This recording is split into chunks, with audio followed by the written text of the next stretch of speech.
Presentation Zen, Simple Ideas on Presentation, Design, and Delivery by Garr Reynolds. Picture yourself gliding through the Japanese countryside on a bullet train, racing past rice fields at 200 miles per hour. Mount Fuji rises majestically outside your window, perfectly balancing ancient beauty with modern speed.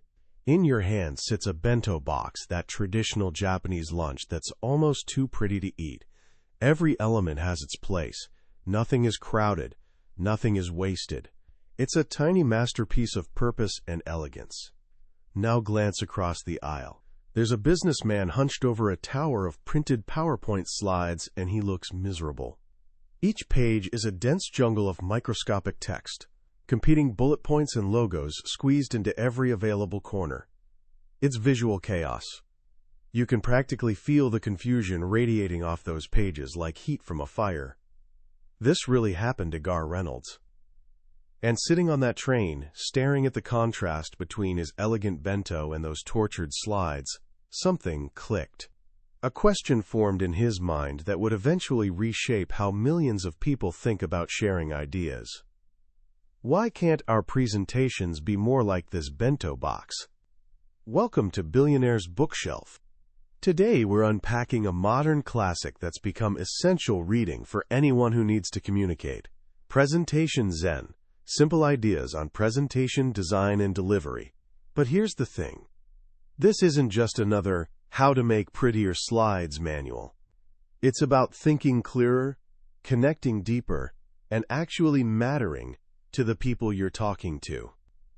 By the time we're done here, you'll understand 3 powerful principles that can rescue any presentation from the land of boring, forgettable lectures and transform it into something people actually remember. You'll discover secrets that communication masters, from Steve Jobs to ancient Zen teachers, have used to captivate audiences and spark real change. This is your roadmap to getting your ideas not just heard, but understood and remembered. So let's dive in. Ever found yourself trapped in a meeting room, staring at a screen plastered with bullet points, while your brain just checks out? The information might be important, but your mind refuses to cooperate. You start reading the slide instead of listening to the speaker, and somehow you end up absorbing neither. Reynolds calls this suffering, and if you've worked in an office, you know exactly what he means. We're all drowning in what he brilliantly calls death by PowerPoint. Here's the problem. We've been taught backwards. We've been conditioned to believe that a good presentation means stuffing every square inch of screen space with information to prove we're smart.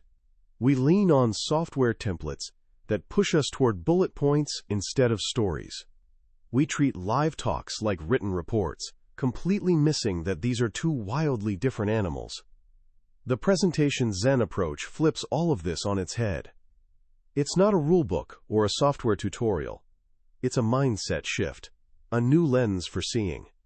It rests on 3 pillars that become your guiding lights out of the PowerPoint wasteland. They are restraint in preparation, simplicity in design, and naturalness in delivery.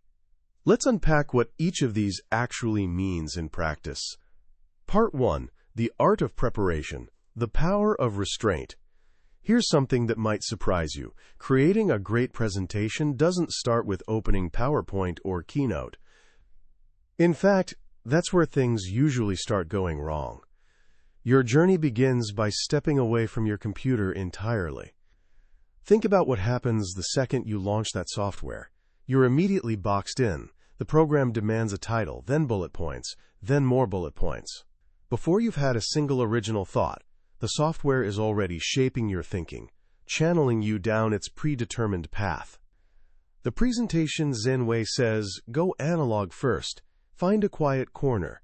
Grab a whiteboard, a plain notebook, or even a stack of sticky notes. This is where the real magic happens. This is the stage of restraint. Restraint isn't about suppressing your best ideas. It's about having the discipline to pause, clear your mind, and dig down to the absolute core of what you're trying to say before you touch any technology. Steve Jobs once called the computer a bicycle for our minds. A bicycle amplifies your natural power. It lets you go farther and faster than walking. But you're still doing the work, you're still pedaling.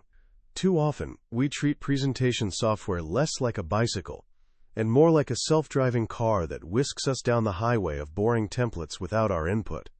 Going analog first puts you back in the driver's seat. So you're sitting there with your pen and paper. What now? You start with the right questions. Not, how many slides do I need? Or, which font looks professional? Those questions are noise. They're focused on the trivial stuff. Instead, ask yourself two fundamental questions. First, what's my single core point? If my audience walks away remembering just one thing, what should it be? Second, why should they care?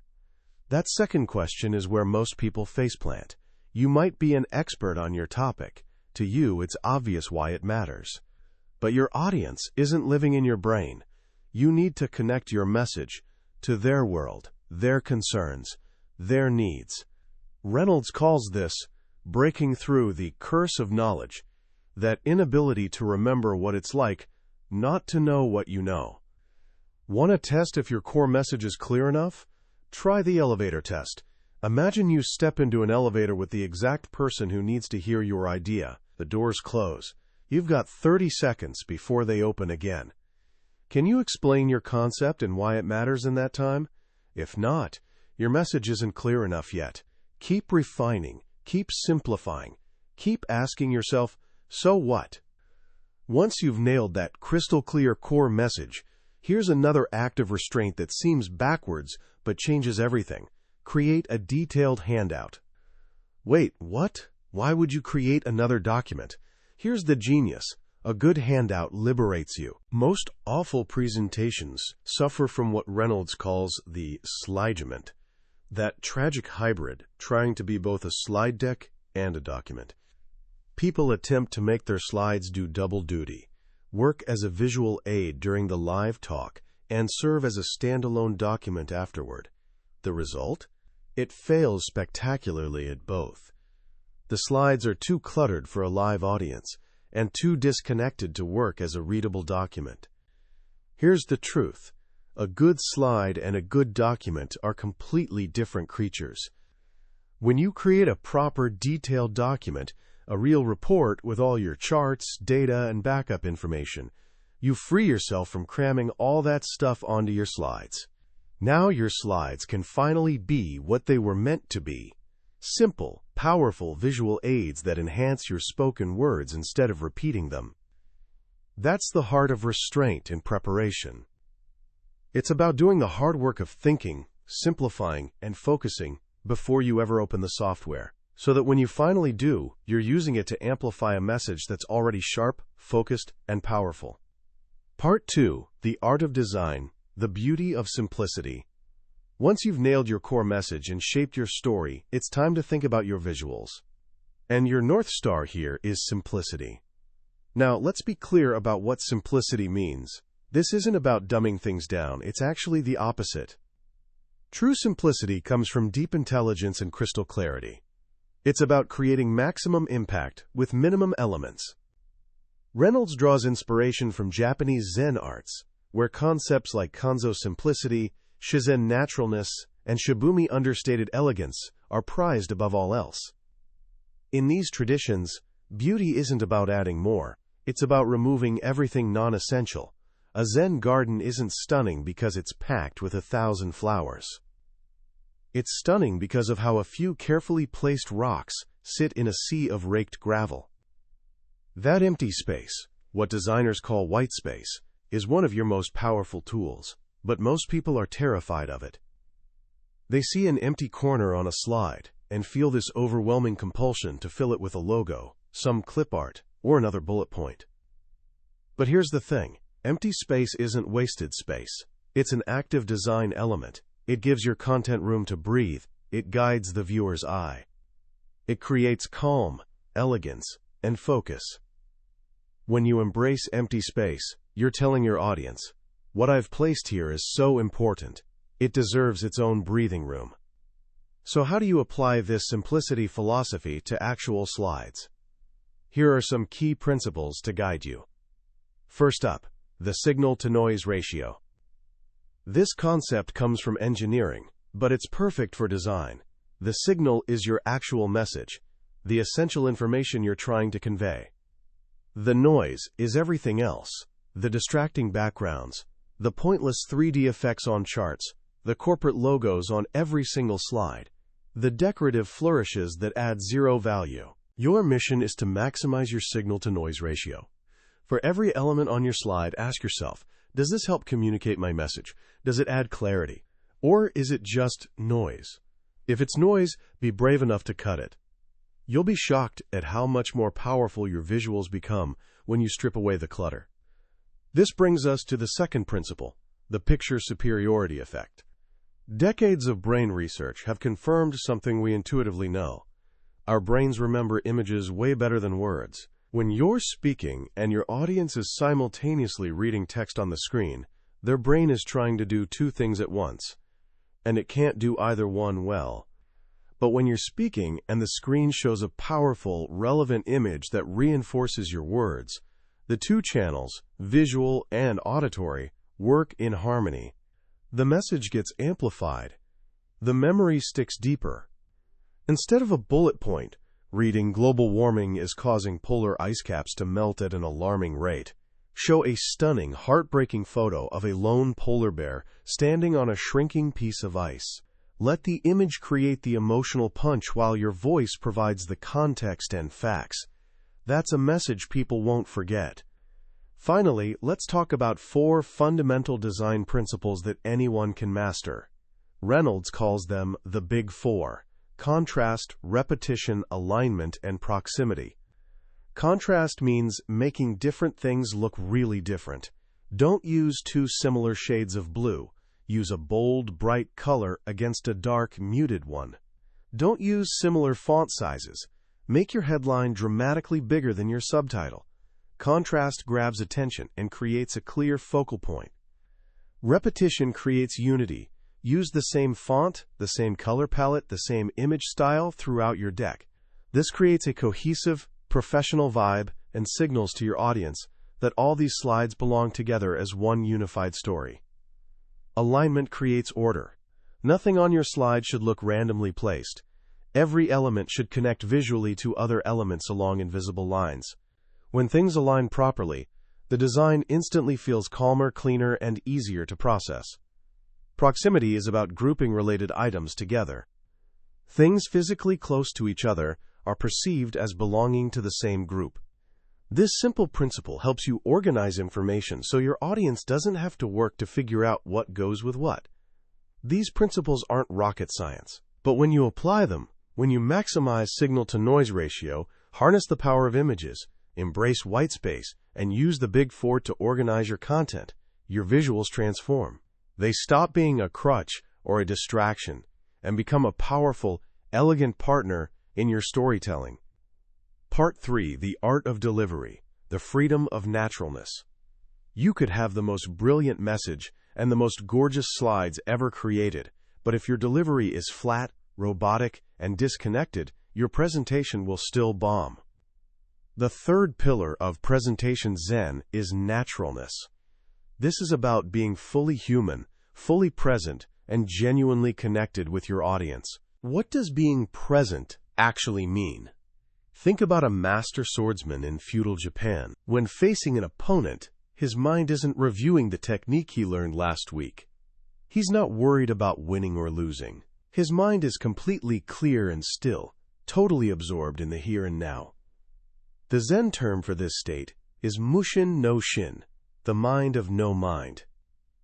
Because he's practiced for thousands of hours, the technique lives in his bones. It's part of him. He doesn't have to think about it. This frees him to be completely spontaneous, fluid, and responsive to whatever happens in the moment. This is the state you want to reach as a presenter. And here's the paradox. It doesn't come from winging it. It comes from the opposite. It comes from preparing and rehearsing so thoroughly that you've internalized your material. You know it so deeply that you don't need to remember it. You can just share it. When you hit this sweet spot, you're no longer a presenter performing a script. You're a person having a conversation. Your slides aren't a teleprompter. They're simply a backdrop to the conversation you're leading. This is the freedom of naturalness. And from that place of natural presence, you can genuinely connect with your audience. One of the best ways to connect is by starting strong. You've got about 60 seconds to grab your audience's attention before their minds start wandering. Don't blow that precious time on a boring agenda slide or a lengthy formal introduction. Reynolds gives us a handy acronym for starting with impact, punch. P is for personal.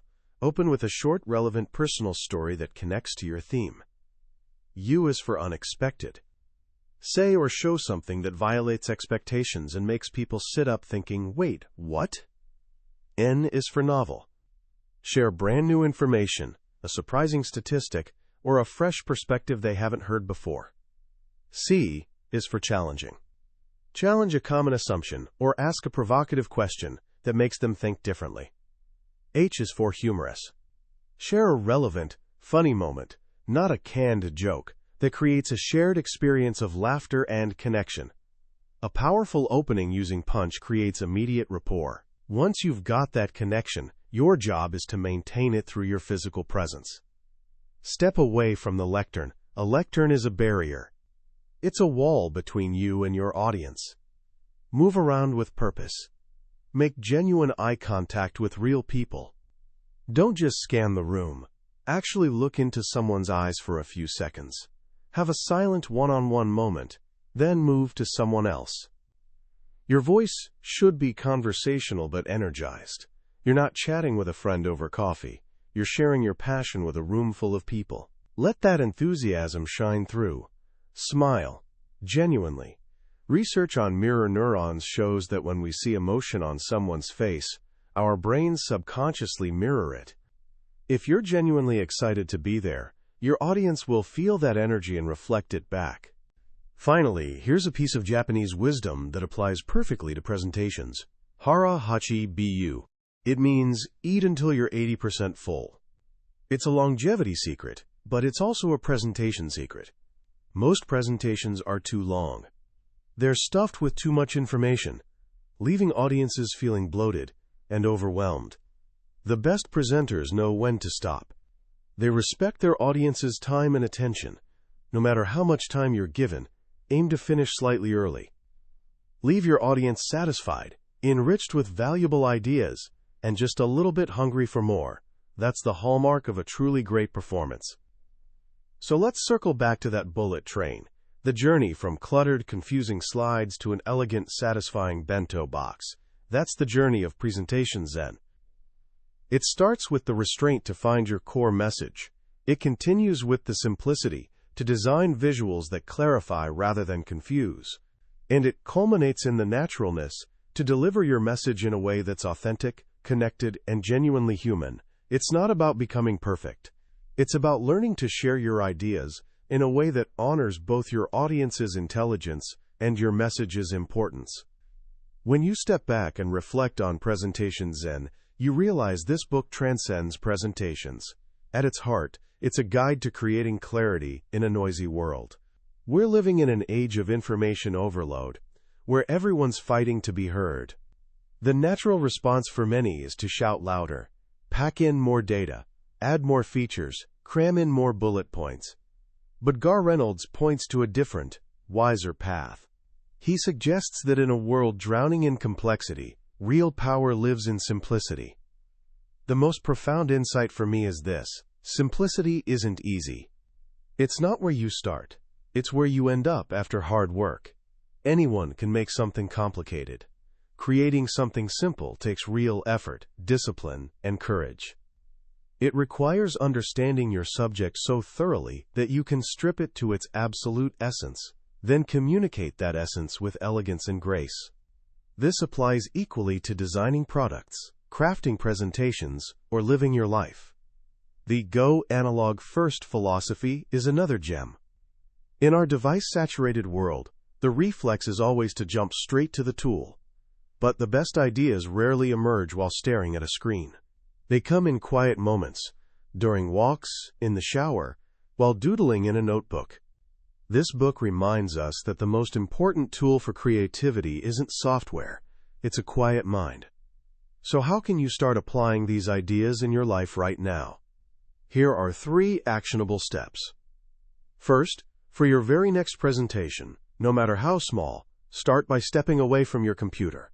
Spend just 15 minutes with a pen and paper. At the top of the page, write this question: if my audience remembers only one thing, what do I want it to be?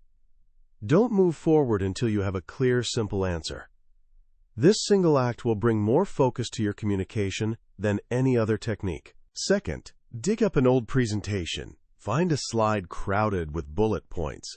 Look at the first point and ask yourself, how could I represent this idea with one powerful image and 3 or 4 words? Go to a stock photo site or Google Images and find that visual. Just doing this exercise once will start rewiring your brain to think visually.